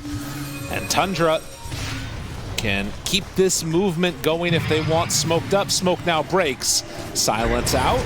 Now starting to hit a little bit. Gets rooted for a moment on Lots that of Medusa. rockets. Jump forward. Puck already starting the battle off a little bit. Now Parker breaks smoke onto Soxa. 33's off to the side too. The silence is there. Manta backs away. Needs to pop that BKB. They're there for the chase. And now, a good Supernova protected by that arena. The damage out. Medusa completely out of mana. Okay, if they can do this a second time for Shad, it would be huge, but you can see already Whitemon trying to play intercept. They managed to make it happen. Analog backing away, trying to get back towards the fountain. They take down that Dark Willow, and now the sniper in trouble. Analog, Force Staff not going to get him away in time. Buyback though. Parker, the vacuum pulls the ball back in. No Luna for 90 seconds, and Analog dead inside the fountain. Nowhere is safe. Tundra, they're going to push this to a game number 3. got nothing. It's cool, and though. a lot of other carries got really good facets that made them stronger. Now, I will say, when they made Feast and Innate, and they've buffed it since, it's becoming better. And the funny thing is now, if Lifestealer totally pops off in this game, that would be great. I mean, here's the thing that the reason why I think he is going to pop off in this game is because I think the Ags against Gyrocopter is freaking sick. You get inside of him, this guy's disarmed, he's not hitting, it's going to feel bad. So that's the reason that I think it could be pretty cool. And the other thing is Shad is very, very good on this hero. So there's obviously something to be said for people playing one of their best heroes. But that said, there was a reason this hero was basically untouched in the previous patch. And like I mentioned, it was primarily about his laning presence. He's very exploitable by a lot of matchups. Obviously, he was last picked here, so he saw all of the heroes in the pool at the time. And in terms of scaling, he doesn't have the best farming speed because he wasn't, you know... The last patch was about who buys Glide. Everybody out there, listen, I need somebody with editing chops. Okay. When Shad wins this game, can you just splice together all the footage of the past 5 minutes of Synderen just shit-talking Lifestealer the entire time? Oh, no! The big stunt comes in. No, Shad, he's going down. He's going to go down. Oh, man. Oh, no. In his defense, he did do 50 damage there. Okay, cool. Dude, you are not letting up. You were just like... What did Shad... We saw him at the airport. Like, we had a nice little talk with him. I love this guy. Yeah. It's not his fault that... maybe it is his fault he's playing Lifestealer, but... No. All right, let's get serious for a second. So this lane matchup, he's playing together with Ench, who is a support that can enable a lot of carries that are not strong in the first few levels, because she can just overwhelm with a creep. And the support of Lion plus Underlord aren't the best at dealing with Ench with creeps, so I think you can get Shad a decent start here. And it is important because Lifestealer as a carry plays really poorly from behind. The hero doesn't farm particularly fast. It's very matchup based. That said, the Underlord matchup in theory is pretty good. The Alchemist matchup in theory is pretty good. And like you said, against Gyro, it's one of the few carries that can just run into Gyro and fight him head on. Right. So there's definitely a lot of merit to the pick. There's a reason they chose it, because you need to have very good reasons to pick this carry versus other more meta picks, as Lizard pointed out. But yeah, it's the standout pick to talk about. It's the first pick of the tournament for it, and it's a bit unusual. We'll see how he does. Top lane, Parker just cracked level 2, 33. Oh, but the shorts! One of the best shorts I've ever seen! Very nice from Sox. Oh no, it's still going to be his death. No, he's going to get the... He gets out of there. The thing is, even if 33 survives here, what does he do? He's going to TP to tier 2 and send... Oh, KJ! Oh, boy. Oh, KJ! 33 is... I mean, he's... Oh, my God. And now he doesn't have a TP either. He's desperately trying to kill it. Wait, they don't have a sentry, though. Oh, the Shroud. The Shroud is too good. Oh, they're trying to get him. KJ reapplying. Okay. I mean, this is the worst. This is a fate worse than death. Yes. If he would have just died, this would have been better. He's going to try to die to neutral. So Another Cogs? Another Cogs? Oh, my goodness. KJ! Oh, damn. Make it stop! Make it stop! Yeah. What a player. That was the sickest little round entirely. This is a really, really one-sided start, mind you. So all 3 lanes going very well for the side of Heroic. Underlord is far ahead of the Lifestealer from the first blood in the fight in the river. Their Alchemist mid is total free farming against Puck. He's 16 for 3 against 9 for 3. It's a 2,000 gold lead, Synderen. At minute 2. Like, what the hell? And Sand King has no game. Yeah. He's walking top. He's level 1. He bought a Windlace. Like, he needed somebody to drop him a smoke, honestly. KJ now chases down Soxa and able to bully him back. I mean, they're going to hit level 3 pretty quickly. Granted, Tusk is almost 4. Maybe Soxa should just play core Tusk now. Like, I don't know. Yeah. I don't know if I'm a big believer in 4 Sand King with no gold. Okay. Doesn't sound all that great. But levels on Tusk aren't bad. So it's okay. That is a pretty important silver lining here. The experience didn't go to waste. Yes. So effectively, your goal top now for Soxa is to pull waves, disrupt the equilibrium, and make sure Sand King gets full solo XP on the tower. He should take nothing right now on Tusk if possible. Just use your levels to generate space for your ally. He also has boots on Tusk, so pulling waves is a lot easier. Man, King Jungles is a really a thorn in 33's side right now. But yeah, I think this upcoming wave, no, they still don't pull it. Saksa doing his best here. This is a nice shard play. They managed to stack the hard camp. Who does this actually benefit, though? Yeah. Probably Heroic. Honestly, if he keeps this wave alive here on Parker, Right. King Jungles can zone out both enemy heroes. And they're still denying creeps right in their face. They're not getting anything here, man. Oh boy, I cannot. I genuinely, I'm going through my memory bank right now. I cannot remember the last time 33 had this bad of a first 4 minutes. No, like this is unreal. He was below the enemy 5 at 4.5 minutes on Sand King. Yeah. And there is no hope in sight. Dust is available. They're not going to use it here. They're still going to deny creeps out there. And I mean, on the other side, you've got Divine Llama, who's like, you know, having a perfectly fine time at this point on the Underlord. Yeah, 4 last hits on the Sand King, 15 for the Tusk. I mean, again, maybe there's going to be an opportunity here for Saksa to make some solid moves around the map. He has to, right? Like, you've got to make something happen, and maybe this rotation towards mid is what they need. Looking for Analog.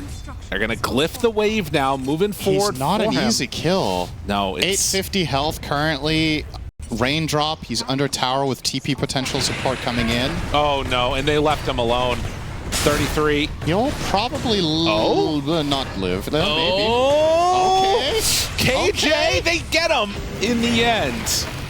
And now, actually, in a weird position, goes for the drinking buddies, wanting to get this solo kill here, doing some good damage. Saksa does have a flower. Saksa's losing this. There's a Lotus. Oh, he did have a stick. Oh, but the snowball dodge. And now hitting, continuing to beat into him. It's not quite enough. He has boots. Does he have enough to bring him down, though? Uh-oh, he needs to not overchase this. He'll call it off. Yeah, good decision right there. All right, so it looked like... Oh, hang on. Whitemon. Careful with this one. Looks for the stun. Should be okay with the heal. So that fight between Parker and Saksa was really interesting. Parker was getting the maximum value out of holding onto a Lotus there.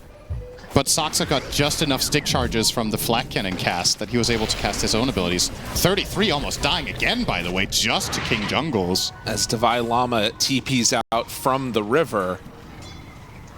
So yeah, still holding steady in this formation right now. 33 has started to play a little bit of catch-up, but obviously still behind. But is sort of on an equal level of XP as Divine Llama. I think it's crucial here for Tundra to get a triple stack on their hard camp and farm it with Sandstorm, and that's exactly what 33 is going to do now. Saksa will go for the Wisdom, and this time, Heroic, oh no! Can they do it? The Wisdom runes! Divide, divide, divide. The stun is going to be there, and that is enough. And this chase could take a while. Yeah, I don't know. I think they can't even be bothered with it, honestly. Yeah. Not going to happen. All right. Heroic get a Wisdom rune. Saksa. They get pushed around a little bit by the cogs. Snowballs up to the high ground. That does reveal the ward. Exactly. This should be an easy D-ward for King Jungle soon. A little bit scary to step up there right now. And will... He's walking straight into him. Okay. Battery assault. He another knows there's no snowball. Moving for more. Chase, chase, chase. Not going to go for it all the way. Now here's the thing. He got Saksa so low that he probably feels confident to do exactly this. Invade and steal. No, Midway he's has level to 6. come over and help, but Schofield is already on his tail. Concoction. Oh, man. And Divide does go down. Oh, okay. That's big for mid 1. But I think that they still managed to get these stacks. So the stacked up hard camp going to be taken away by Parker now. It's still really big for the side of Tundra to not lose their puck to that gank and to get the kill on the Underlord. The stacks are important, but Lifestealer is having a pretty solid start now. The very first few waves were even, and now he's very far ahead of Underlord. And this is a matchup where Underlord effectively kind of doesn't want to lane against you. He just wants to push out the lane with Firestorm and then go jungle. Oh, they're on him again. And trying to run away. Need help, but it's too late. There's no way that this one works out for him, as they do have enough to get that kill in the end. Parker makes the movement over and going to drop the ultimate. KJ dies, and in the meantime, and they're actually not going to get anything from this. These last couple of minutes for Tundra are extremely important. This game could have fallen apart very quickly, but they've actually stemmed the bleeding very well. Completely stabilized the game. Yeah, Lifestealer's game is good. Underlord's game is pretty bad now. Sand King and Underlord are almost tied now. Yeah. Could you imagine? That's really nice. Sure, Alchemist is getting really farmed in the mid lane against the Puck, but looking at the grand scheme of things, knowing how Lifestealer's matchup is against Alk, this is definitely solvable with what they just did in the last few minutes. Very, very important. Dire's bottom tower In the meantime, Tundra trying to shut down these other avenues of things going well. Divine Llama now chased yet again. KJ trying to mess things up a little bit here, and actually Shad's in a bit of a weird position. Divine Llama running through the cogs, gets a little bit of separation, and that keeps him alive. So 3 heroes rotate for this. Don't manage to get a kill, but they will pressure this tower while the Puck ends up dying to the finger of death. Yeah. That's the trade-off here. This time the rotation, the defense for Divine Llama was quick enough coming in through the help of the Clockwork, but Saksa, no. Looked like he was thinking about trying that on his own, but without a drinking buddy, it's probably a little bit too difficult. King Jungles will spot White Mon with his good old skeleton army walking up the high ground. And this will be an easy D ward for the side of Heroic. This is a very timely 6 on Lion, by the way. Yeah. This hero has a ton of potential in the game when it gets off to early levels, and already has more than half his dagger as well. So in the support equation, a big lead for the side of Heroic. Now with the rally creep mid, Alchemist has to come in to defend, and this should be the end of it. Although, maybe they'll even find a kill. Underlord ult. And goes forward. Immediately catches there onto 2. The Hex is out, finding this Puck mid 1. Hasted. They didn't quite get the silence there on the Schofield, and that keeps them alive. Now the turn onto the creep. Make sure that they don't get the tower for free. So KJ can't go back through that gate. Still analog. The biggest and baddest in this game is 33, is just farming up in the jungle, trying to play catch up. Though. This is a fat Lifestealer. Yeah. And that's what this hero needs. We talked about it. It needs a good start. It's not a play from behind hero, and they pick it in a good matchup. They enable it in lane. He gets a couple of nice kills. This is definitely a possibility. Nice 2-man coil from mid 1, but is there follow-up? I mean, Cog's already used. KJ gets ran at by Shad with 33 making the move over. They bring absolutely everybody, take down that tower, and continue to run on in. They want to steal this ancient stack that's here. Oh, this is a big fight coming up if they're all going to join from the side of Heroic as well. Saksa gets level 6 punch. Gotta be careful, gotta be careful. Shad is on him. Now the stun to start. Looking for more potentially. They're already hitting away at this, and it's starting to drop rather rapidly. They're gonna get the whole thing. Oh, it happened so quickly, but can they get out now? 33 jumps inside. They don't have detection down. 33 is going to get stunned now, and with the Lifestealer popping out, pushed back by the Cogs. He doesn't have a ton of mana. Saksa starts to fall low. Divine Llama already dead. The Deep's out means Lion is gone, and, well, if they lose the Gyrocopter here, too, it's all falling apart. Parker goes down.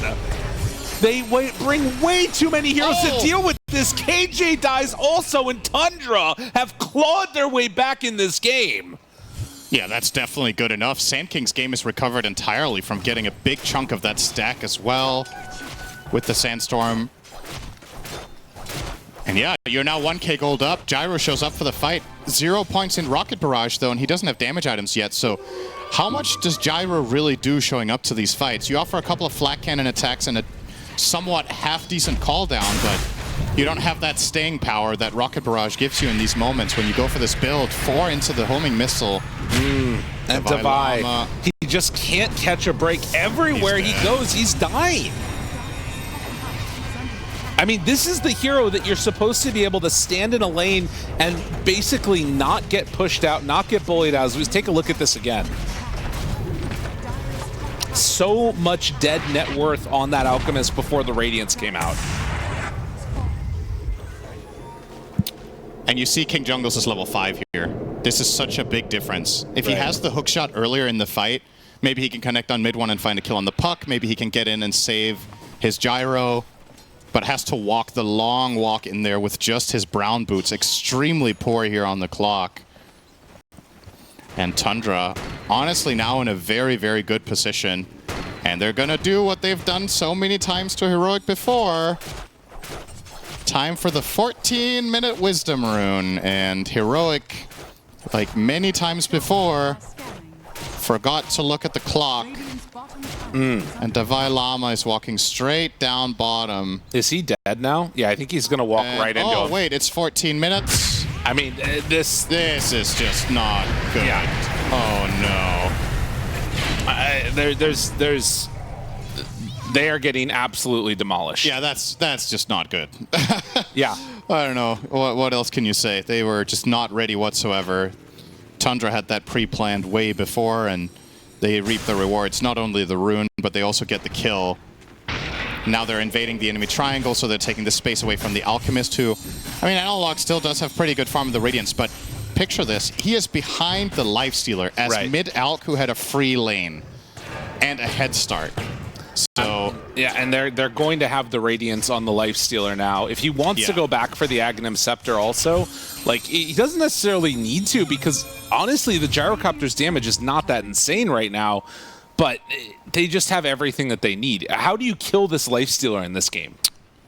You have some of the best tools against him in the sense that you have instant lockdown with Hex. Right. So if you do find the opening, you can chain stun and burst him 100 to 0 with a farmed Alk and with Lion. Potentially, okay. King Jungle's on a little bit of an... Okay. Dude, Saksa is so good.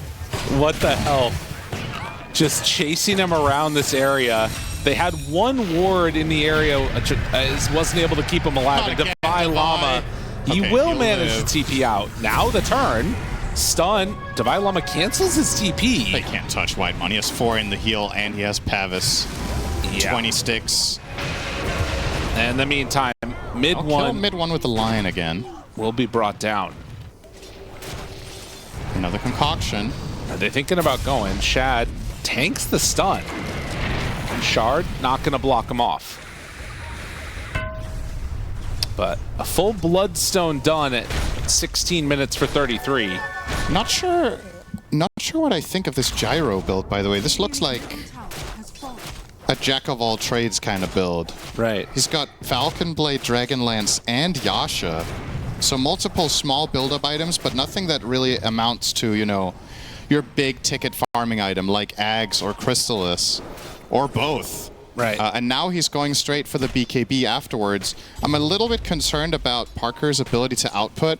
His damage looks quite good right now, but guess what? He has an amplified damage rune, so it's not really, you know, a fair comparison. Once this rune falls off, how much of a threat is this guy actually going to be to the Radiant lineup? He's a split damage carry. Gyro is not a good matchup against the Lifestealer. It's all about killing his team. But the damage is going to be a little bit of a tickle, especially if they end up buying a Crimson. Well, Davai fully surrounded here and does not get a chance to do anything else. They are really focusing him this game. Yeah. On the Underlord. They just keep running at the bottom tower. 1, 6, and 3. Yeah. But a smoke up from Tundra now. And it looks like they're going to make the move through the gate. Now, this is potential to get scouted. On the far side of it, Clockwork is over there. They're going to run through. See if they can find anybody. And, oh, who do they find? Analog! Nice to see you there, sir. As he is going to get brought down. And, oh, no. Oh, man.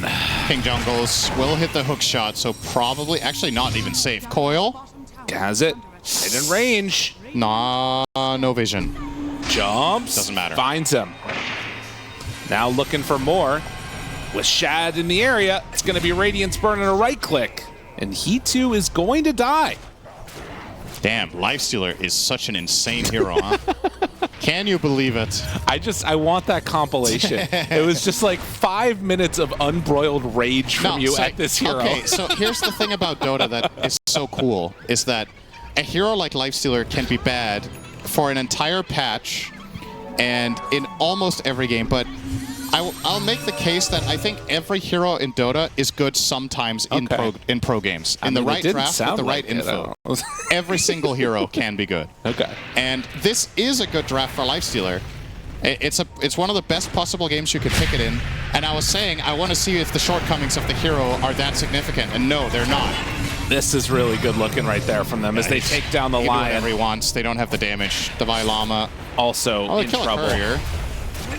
And the combination too of getting him with the drinking buddies also.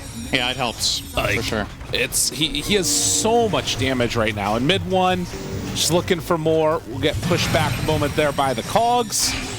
And even gonna drop the coil just to ensure they get the kill. Making fully sure there. 4K lead now for Tundra. Oof. I think if you're a Heroic fan, you're sitting here waiting when you're the good old meme with the guy poking something with a stick. Come on, do something is Parker right now on that gyro, but there's not much to do with this item build right now. You don't have the damage. You don't have enough in the way of your team fight.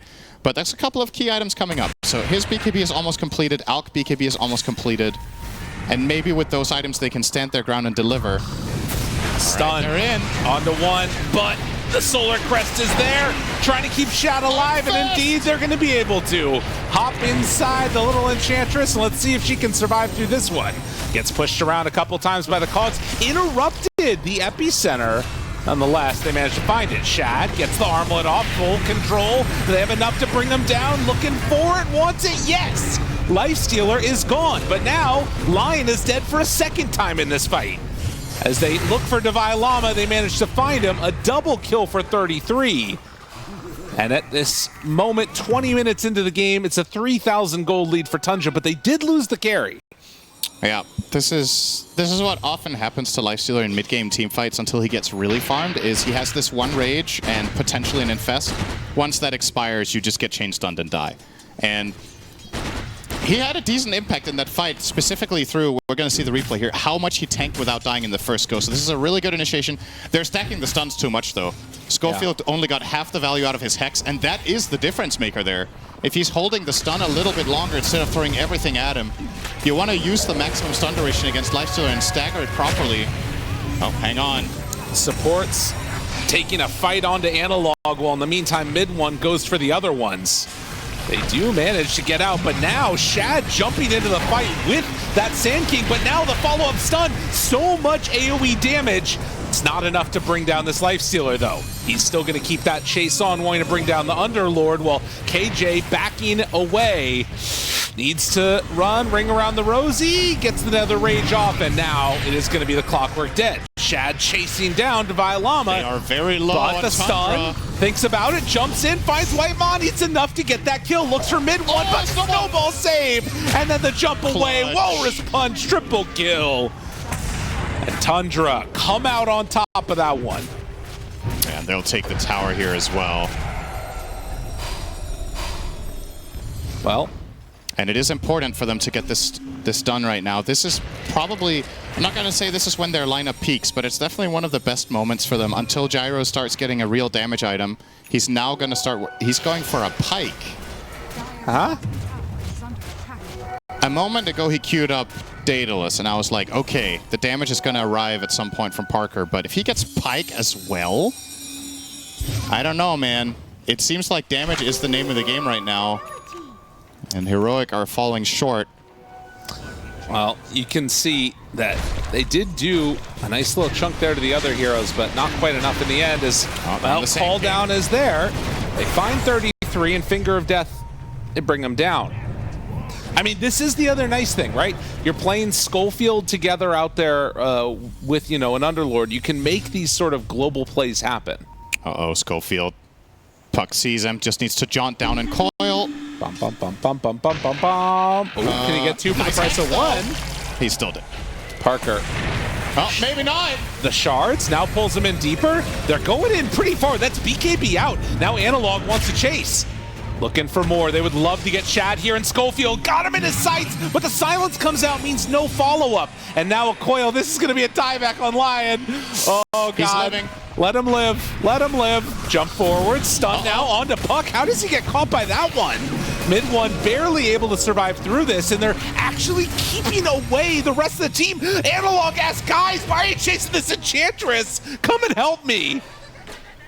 They don't manage to bring down the Elk. That's a rare miss from Soxa that honestly, all things considered, it wasn't that big of a tragedy for them, but missing those shards so that Lifestealer can't stick on his target made that very, very awkward for the side of Tundra. They only lose their supports, though. Mid one barely made it out. Like you said, probably shouldn't have been caught by the Alk in the first place, but maybe wasn't expecting to get jumped at all.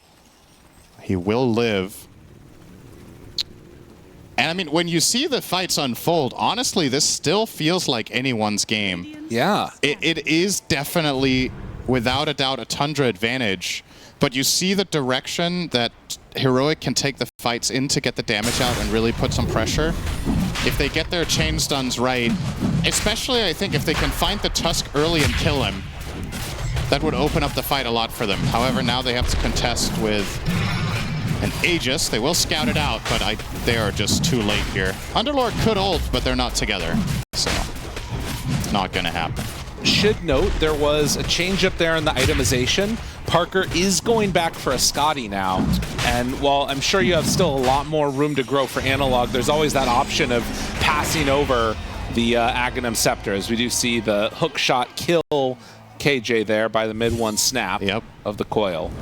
Yeah, I mean, Scotty definitely an interesting choice against Lifestealer for the healing reduction, but and the Enchantress, I suppose. But I'm still worried for Parker. Is the damage enough? Is this going to feel relevant once you do get into the fight? Do they have enough amp for him? He will do some extra damage because of Acid Spray, of course, but they still don't have a Solar Crest. King Jungles is very, very poor this game, so he hasn't got that yet to put on the Gyro. And they have no natural amp from other heroes like Alacrity or whatever. Uh-oh. Mid one, he's tanky. He has a lot of HP. Not that tanky, though. And no. Not even with the shield rune. Big kill for Parker.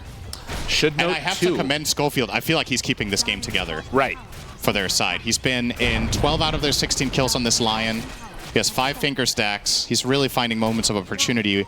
And they needed that because the Underlord was having a terrible time, but Schofield, we talked about it 15 minutes in, how he was the richest support by far. Shad is about to walk into Vision right here, and this could be the Orchid reveal, but they already get the Rage off. Now trying to take down this Tusk. He's been a pesky hero in their side. Hookshot goes in, a little bit off the mark to the side there as Saksa is going to die. Shad also in trouble. That's one time down. Can they do it again? KJ keeping 33 out of that fight. They will find him there with the stun. And Schofield has the follow-up Hex. That is a dead Sand King. And now it feels like they actually are getting the fights that they're looking for on Heroic. That's a full recovery of the game. They killed 2 cores as well as the Tusk there and also got rid of the Aegis. So 4 kills for nothing going the way of Heroic. And it genuinely is all a matter of who gets a good initiation first, and a clutch play there from King Jungles to hookshot the Sand King. They got nothing out of that epicenter from 33. He just got zoned off entirely on the right side of the fight. And in the meantime, Heroic could just go to work one hero after one after one. Second Tormentor going the way of Tundra. They stole the other one, so they will now get a shard for 33. Okay. That's the epicenter upgrade. It's a little extra, never hurts. It's a nice little way to do it. In the meantime, you can see that Analog is still farming up on this Alchemist, trying to build up his inventory and finish off this Bloodthorn. The unfortunate situation for him is, at least on the Lifestealer's end, he has a BKB now, so the answer is there. Still no answer for the Puck. If he catches Puck, mid one's going to be done. Oh. They're looking for a potential infest jump here with mid one. Speaking of the Puck, they'll find Lion Glimmer. That's a good one to get, but can they bring him down in time, Shad? Oh, yes, definitely will be able to. They had detection available. Now thinking about dropping the pit, but with no Lion for 70, he bought back, remember. This is actually a huge window. Like, a Lion is so integral to their fights. Yeah, I think Tundra should try to put whatever pressure they can, and Heroic would be wise to avoid every fight right now. The Lion is super crucial to every fight. I feel like almost every moment of opportunity Heroic is finding in this game is off of Schofield, so don't force it without him. Big item alert here coming out from the Underlord. He finally gets the Crimson Guard, A very nice item against Lifestealer. Lifestealer does a lot of attacks that are relatively weak. He just hits very fast. So the Crimson Guard blocks a ton of what Lifestealer outputs. Obviously, Davai Lama would have liked to have this item probably 7 minutes ago. But his game has been very, very rough. Now Parker is... He's starting to reach a point where it starts to hurt now, the Gyro. So he's finishing his Pike. He got the level 20 talent for 3 Flak Cannon attacks, and now he has a total of 10. He has a Sanjin Yasha. I feel like if you showed this inventory to me and you said guess the hero, Gyro would not be in my top 3, but... Yeah. Alright, MKB next on the menu. Wants that True Strike against the Lifestealer Radiance. Smoked up right now with 4. They're ready to go. But do they find the right target? That is a Basher completed for Lifestealer. Now it's going to be a smoke with the 5 of Heroic.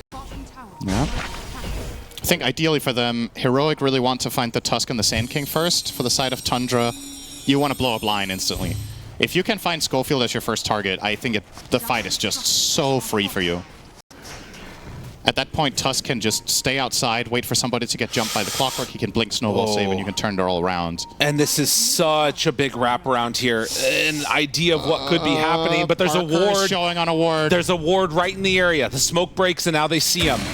Can they get anything else? They don't quite know where the rest of Tundra is. But they will play around their own ward. Man, a gem feels like it would be really, really good here. Because initiations are everything in these ones. Another smoke. Whitemon wants to try to break it here. He goes in, finds him. Saksa right at the start. The Tusk, a great target. Can they kill him off in time? Yes, they will. But now immediately on to Lion. Schofield gets away. They manage to escape, and it's just dead on mid-1. Schofield's skill running away, buying so much time. Eventually, they managed to get that kill, and it was a buyback from the Tusk. Shad going crazy. BKB worn out. Rage back up now. Immediately onto them. They're just ignoring the Lifestealer. They're going for everybody else, and the whole rest of the team is dying. Now Shad finally gets stunned, called pushback, and that is going to be Lifestealer going down. What a fight for this Heroic team. Shad needs more items. Isn't it ironic that he's fighting against this Gyro, and it feels like Gyro is winning? Yeah. It's not a 1v1, but Lifestealer just doesn't hit that hard, especially not when there's a Crimson Guard in play. He has to really take these long, drawn-out fights, and it wasn't like this was a fast fight either. He got full BKB value, 2 rages off, and still, Heroic just outlive him. They just know. Fight, and this is at least a lane. I mean, with the siege creep and a buffed up Elk. And they know 20 seconds with no Tusk. Okay, they have Glyph that might actually just barely save it. But honestly, more so than anything, the most crucial part of that fight was mid-1 just got blown up. Yeah. He got Blink, Bloodthorned, and just killed by the Elk on the spot. There was no save from the Tusk because that was the first target Heroic found. So I really want to commend them on their target selection. I think this is the exact approach to the fight you want to take. You want to kill the Tusk first to get the save out of the fight, and that opens up for Elk to pick his target. He can choose anyone he wants, with the exception of Lifestealer, and just Bloodthorn and blast them. And that's exactly what Analog managed to do there on the best possible option, the Puck. And it makes you wonder if mid-1's item build here is a little bit too greedy with that soul booster. He's now going to buy a Ghost Scepter to try to solve this problem. But the answer is already there. The Nullifier... Oh, wait, no, that's the Nullifier on the Lifestealer. Yeah, Lifestealer has a Nullifier now. So some more damage and some more... He can now cut through... The Glimmer on the Lion will be nice. He can cut through the Glimmer. He can cut through the Crimson. It's definitely going to help a good amount. And it still is, for Lifestealer, it's always a matter of playing with heroes that can set you up to get the kill quickly, the first one, and then build a longer fight afterwards. And 33, they see the Gyrocopter. They're going to jump him right at the start of this one, maybe? I mean, with the Tusk nearby, it's too scary. They jump in with mid-1. Instant Glimmer. They find Schofield now. Playing in this area. They know that there's no ward up on that high ground. And obviously, Tundra could find themselves in a position where they get wrapped on now too. Oh, this is awkward if Whitemon just walks into them. He's completely alone right now. But he will back up. They see him there. Flare. Still infested is Shad. And they just now complete the AC. So a big item gained right at the start of this fight. Analog has it in hand. Whitemon there. Burrow strike out. Find the Lion. He is immediately taken out in this fight. And they get more, though. On to Devi Llama. Shad trying to take him down. And Shad gets some good damage in. Devi is going to die.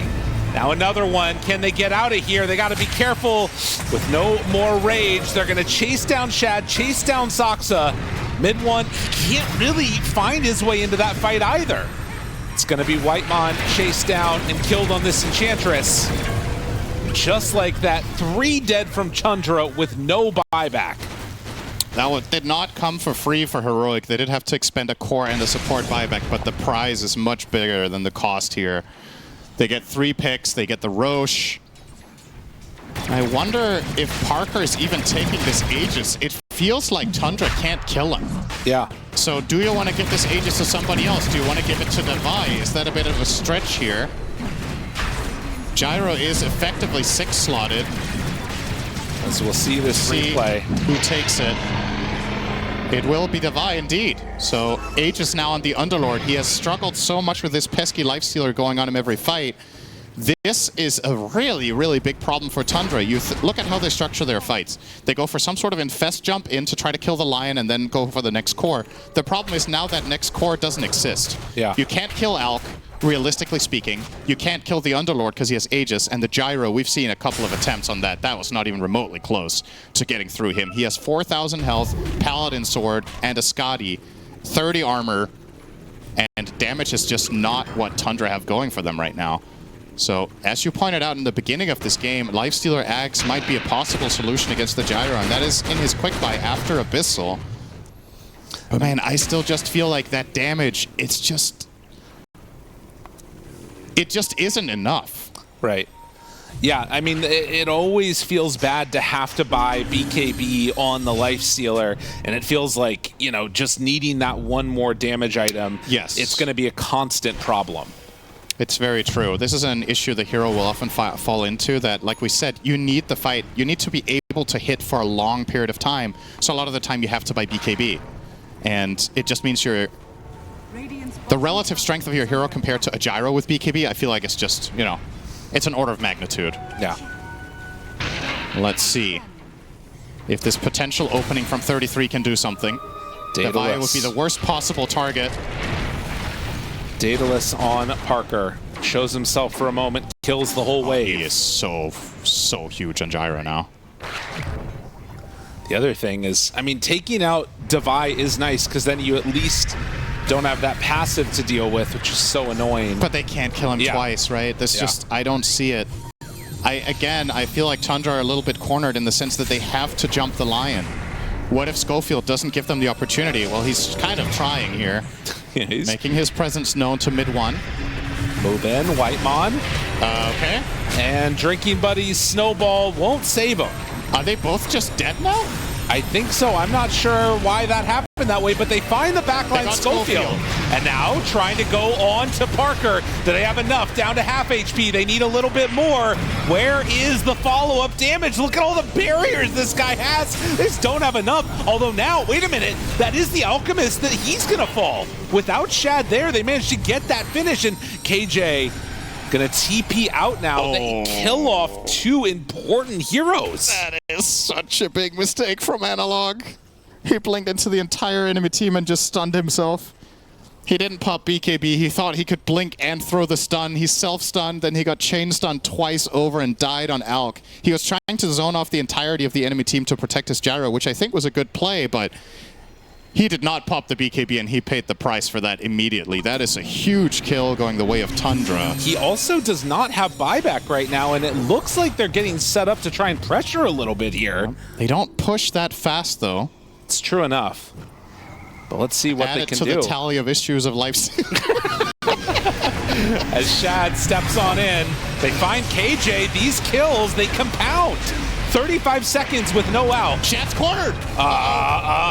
Wait a minute. They kill off Whitemon, Yeah, but no. collateral damage from the flat cannon, I suppose. Is not the Not prettiest. happening. I'll say this is some scrappy Dota from both teams, but makes for an entertaining game. Very exciting. It's hard to tell who's gonna draw the longest straw here at the end, but. And now it also becomes a matter of scalability, right? Like, how much bigger can you get? So Right. Gyro is not fully capped. He can obviously get the Ags, which I would say this is very uncharacteristic that we see a 6-slotted Gyro with no Aghanim. Right. So that's the next up on the menu here for Parker will be that Synth. On the side of Lifestealer, probably replace the Armlet for something after the Ags as well. Let's see this replay here again as the jump in. Yeah, so this happens. first kill is just free. But they do find Schofield down south in the meantime with the puck. But yeah, keep your eyes on the Alchemist here after Parker gets forced out by the Lifestealer. So Lifestealer uses Rage, full BKB, and is just auto-attacking this Gyro for 10 seconds. And here comes the Alch, and he gets fogged. He blinks in, gets fogged, stuns himself, stun again, Radiant's and top dead. tower has fallen. Yeah, that is not supposed to happen that way. But ultimately, Heroic ended up not paying that much for it. They got the kill on the Ench in their own base. They didn't lose a tower. They didn't have to buy back anyone. So, still very much open. Big item here coming in for 33, getting that Shiva's Guard. It's going to be a nice help. Adding some to his tank ability, adding to some of that healing reduction for Alk, for the Gyro. Gyro actually gave up his lifesteal now to have the Mindbreaker, and I believe they're playing without a Vlad, so he has no way of regaining health right now. That's, yeah, a bit of an issue, actually. Usually in this point on Gyro, the reason this build is so odd is that usually at this point Gyro will have Ags and Satanic. Yes. And he has neither in a 6-slotted build. Very unusual here for Parker. He gets the 25 talent though, and that is one of the big ones. It does feel like if you manage to get that Aghanim Scepter on Lifestealer now, and particularly if the fight ends up sort of extending over a long period of time, they will whittle him down. Yeah, and he's step by eventually step, going to die. That's true. If he can't heal back up, you infest him, you get some hits in, you pop out of that infest, you rage, you hit him, you BKB, you hit him. Like, he's eventually going to die. Yeah. How many... So the fact that... Okay, so Clockwork is going to buy the Vlads, as a matter of fact, as we talk about it. King Jungles has it queued up. I wonder if they should consider getting a second Force Staff. So Gyro has his own Pike, like we talked about earlier. But if this Lion had a Force Staff, or if the Clockwork had a Force Staff, when Lifestealer is wailing away at Gyro, just being able to force him out when the Nullifier ends... Lifestealer late game is all about kiting. Yes. When he doesn't get to sit on heroes, he has to use defensive cooldowns to even be present. So all you want to do is to force those defensives out of him step by step by keeping him on his toes, keeping him moving. Finally a tower here claimed now by Parker. Are they going to get out of here now, though? Big move coming their way. Lifestealer inside. Schofield. Very good for him to have Ninja Gear in this situation. He knows how important it is to stay hidden on that Lion. Ready to make a move. Mid one, they see him all! They jump in, Burrow strike out! Do they have enough? Mid one is on to Schofield, and meanwhile, he's completely dead on 33. But Shad, trying to find themselves a good target. Mid one gets away for the moment. Shad, Drinking Buddies, low ground, now the snowball. Can they reset, get another rage out here? It looks like they're not going to be able to. So the Lifestealer dead, 3 gone. And none of them have the buyback. Yeah. When you're initiating on the side of Tundra, they have to instantly pop BKB on Sand King. I think 33 cannot play it this way. He's going to Shiva, Blink, Burrow Strike. If you don't insta BKB, you're getting Earth Spiked, you're getting Hookshot, or you're getting Hexed, and you die 100-0. They got very little value out of their Sand King. He's a ton of their net worth, and it was all pretty much put to no good use there except bringing in Lifestealer. He was just a vessel for him, and then he died. So... it has to be cleaner than that. They have to maybe have better info than that in order to go for these kind of engagements. Wow, that damage. I mean, without lifesteal, if you're just speccing into all right clicks, you can see the power of it. He's just dead. I mean, Scotty, it's pretty good. He the doesn't heals have don't matter either. They were about to have their full team back in 20 seconds, but now they're missing Ench. I mean, and how much damage can he get done? Are they just trying to end it here? I mean, they can if they want to. That's an Aghanim Scepter done on Puck, but there is nobody really up. fast. This is it if they're not careful. Last glyph. hitting onto buildings. Ready to move, and Heroic actually going to back out. Well, they're gonna make the safer play. Go for the tier 2 here. They'll get a free Roche if they check it now. All they need to do is throw a rocket flare down bottom right, and they'll know. He's drawing the line now on the gyro. Let's get another Aegis. And I mean, fair enough. You're playing right now to not have to play for 2 more days. This is to be in the bracket with a clean 3-0. Yep. Heroic on the verge of knocking Tundra down here. Giving them their first series loss of this tournament. Mid one just going to TP out. Yeah, him TPing back to base is essentially them conceding Roche. And this begs the question, was this actually necessary? Right. If he would have stuck around down there and hidden off in the corner and his teammates would have smoked and TP'd on the outpost, perhaps this was a possible play. Looks like they might still try to go for... I don't know if they can be on time, though. This is pretty quick. No, it's not going to be quick enough. He does so much damage. Parker does so much damage. There's no acid spray yet. Now that's coming in. Bloodthorn. Yeah, okay. See you later, Roche. Yeah. They will not make it here. So, Refresher. Aegis on Parker this time. Swapping out the Pike. Refresher. Let's see who they give it to. I don't really know who the best target is for this, actually. Currently, King Jungles has 2 banners and a cheese in his backpack, so he has filled up the bag with goodies. He's going to swap in the cheese for himself. Refresher Shard is in Alk's backpack, maybe. Going to blink BKB, Bloodthorn, and then swap it in. Nope, he is giving it to Gyro. Okay. Well, might just BKB a second time with this Refresher when he respawns, I don't know. Right. Can use BKB on his first life if he wants. Silence. He might need to. Okay, no, he is taking a lot of damage, but he gets away. Nice take from Satsu. Oh, what a moment. And immediately, and now he pops the cheese. Oh, passed over, and they managed to get that one. Easily done. Burrow strike out, trying to blow up the Alk, and in fact, he is going to die. Now they turn for more. That's a great coil. Oh, it catches all of them. And now Schofield, though, gonna get the Ghost Scepter to back away. They come back in through that gate. The extra damage reduction. Silence is out. Shad, stun, pulled in, but he gets the rage off and now turns, tries to hit. Does he have enough?